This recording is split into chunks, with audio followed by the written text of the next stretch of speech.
ప్రతి కార్యముందు సఫలములగునట్లు ప్రతి దుష్కార్యమును బట్టి కాక దేవుని యందు మంచి కార్యమును బట్టి నువ్వు విశ్వసించులాగున నీ జీవితం మార్చుకునేలాగున నీ జీవితంలో ఆయన మహోపకారము జరిగించులాగున నీ జీవితాన్ని ఆయన మార్చడానికి సిద్ధంగా ఉన్నాడు. ఎందుకంటే దేవుడు నేను ప్రేమించి ఉన్నాడు. నిన్ను ప్రేమించి ఇచ్చిన కృపను బట్టి, ఆయన ప్రేమించి ఇచ్చిన ఆ యొక్క సామర్థ్యమును బట్టి, ఆ ప్రేమించి ఇచ్చిన ఆ మహిమను బట్టి, ఆ ప్రేమించి ఇచ్చిన ఆ గుణాతిశయమును బట్టి దేవుడు నీకు మహోపకార్యం చేయడానికి సిద్ధంగా ఉన్నాడు. హల్లెలూయా. ఈరోజు విశ్వసించిన వారందరూ విశ్వసించాలని, హల్లెలూయా, రక్షణ పొందువారిని రక్షణ పొందువారిలాగాను, హల్లెలూయా, విశ్వసించి నడవలేని వారిని నడిచే విధంగా దేవుడు చేయబోతున్నాడు. హల్లెలూయా.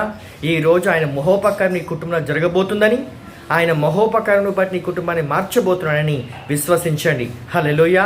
ఎంతమంది అయితే ఈరోజు